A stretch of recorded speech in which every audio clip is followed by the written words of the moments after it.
quase 4 décadas de vigência da Constituição, nós, brasileiras e brasileiros, participamos de 9 eleições gerais para presidente da República, governadores, Congresso Nacional, assembleias legislativas, 10 eleições locais, tudo segundo os princípios e as regras postas na Constituição, garantindo-se a estabilidade institucional e constitucional e política no país, e principalmente garantindo-se as liberdades individuais.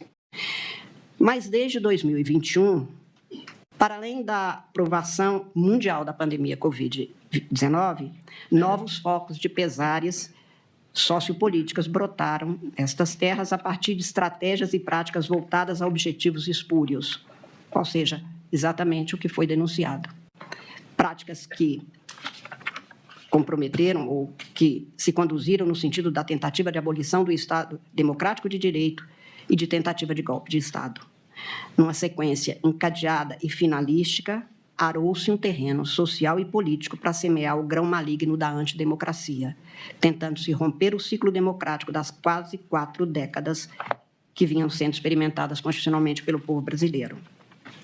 Nessas observações iniciais, portanto, senhor presidente, eu, em meu voto, fiz algumas notas. Em primeiro lugar, nunca é demais lembrar que, por mais que se cuide da saúde pública e política de uma sociedade estatal, por mais que se cuide da estrutura institucional, por mais que se cuide de produzir instrumentos ou vacinas constitucionais e legais para se imunizar a sociedade e o Estado de aventuras ditatoriais, em nenhum lugar do mundo, e menos ainda aqui, não se tem imunidade absoluta contra o vírus do autoritarismo, que se insinua insidioso, destilando seu veneno a contaminar liberdades e direitos humanos.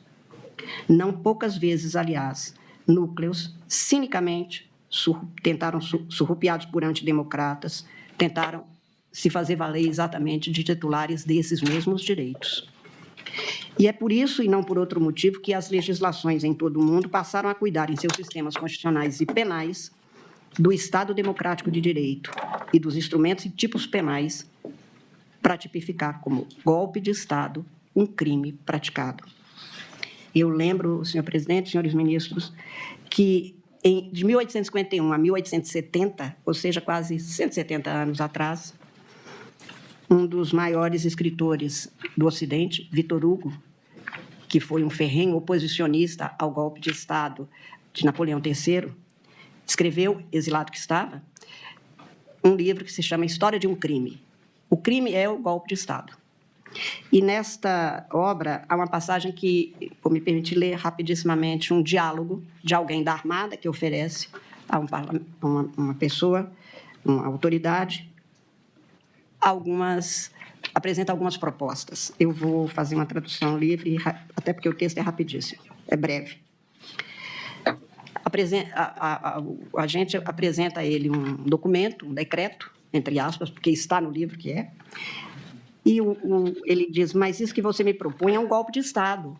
O outro diz, você acredita nisso? Ele diz, sem dúvida. Nós somos a minoria e seríamos a maioria. Nós somos uma porção da Assembleia e agiríamos como se fôssemos a Assembleia inteira. Nós que condenamos a usurpação seríamos os usurpadores.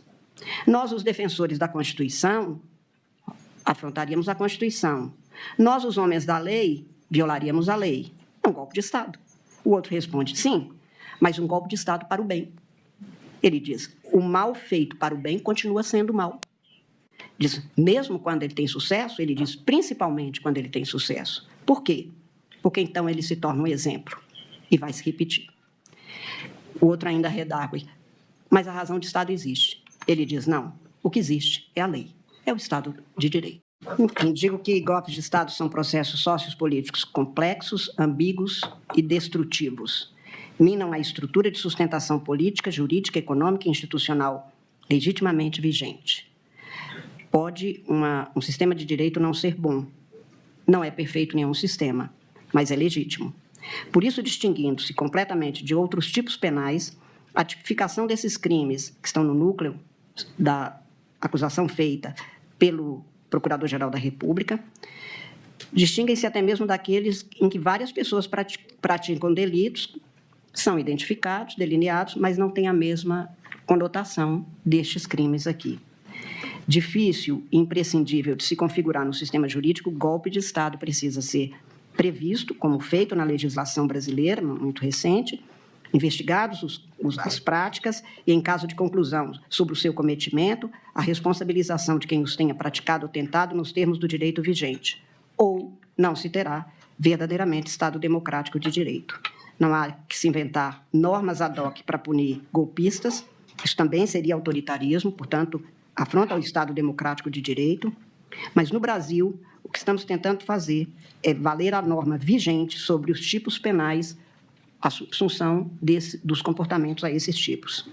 Como lembrei, é dever dos órgãos estatais apurar a ocorrência da alegada tentativa de abolição do Estado democrático de direito e de golpe de Estado, quer dizer, da prática de atos contrários às instituições democráticas e o exercício dos cargos de poder e seus autores e verificar em que medida eles têm que responder por isso. Curiosamente, presidente, nem se pode discutir neste processo a legitimidade da legislação que é apontada pelo Procurador-Geral, porque a Lei 14.197 tem no seu autógrafo, ou seja, a assinatura da proposição legislativa que é sancionada e que, então, transforma aquela proposta em lei, quem assina a Lei 14.197 são 4 dos 8 réus nesta ação. Jair Messias Bolsonaro, Anderson Gustavo Torres, Walter Souza Braga Neto e Augusto Heleno Ribeiro. Eles é que assinam este projeto de lei. Então, não apenas é legítima, foi feita pelo Congresso e promulgada na forma da Constituição, como ainda não se podia dizer que não se desconhecia que tentar abolir o Estado ou atentar contra os poderes, porque 4 dos 8 são exatamente os autores, os que têm a autoria do autógrafo desta lei. É certo, uma maior dificuldade de apuração da prática desses crimes. Não se tem um ou alguns atos, mas há um conjunto de estratégias, de ações encadeadas, empreendidas, às vezes, com aparência que falseia a intenção de tomada ou permanência no poder, e tudo isso é feito de maneira a um aliciamento que instabiliza e é num ambiente de crise que os golpes de Estado propagam. Todos os empreendimentos que espalham seus tentáculos de objetivos autoritários são ações plurais, pensadas, executadas com racionalidade, na busca da finalidade específica. Ao julgador compete ficar apegado aos fatos narrados pelo órgão acusador, às defesas apresentadas pelas partes, aos seus argumentos, ao que tenha sido comprovado para concluir o enquadramento ou não dos fatos, a legislação vigente, a comprovação da autoria, e é isso que se faz em todo caso, e aqui não foi diferente. Apenas registrar no final que o 8 de janeiro de 2023 não foi um acontecimento banal, depois de um almoço de domingo, quando as pessoas saíram a passear.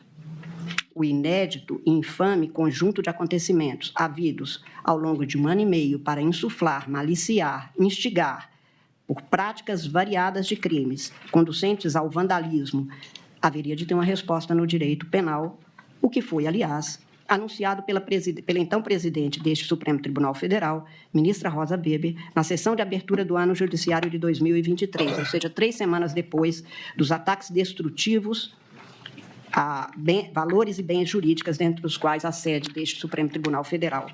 Naquela tarde de 1º de fevereiro de 2023, a minha querida ministra Rosa Weber alertava que, aspas, as instalações físicas de um tribunal podem até ser destruídas, mas a ela sobrepaira e se mantém incólume a instituição Poder Judiciário em seu elevado mistério de dizer e tornar efetivo o direito, viabilizando a vida em sociedade, realizando o valor justiça.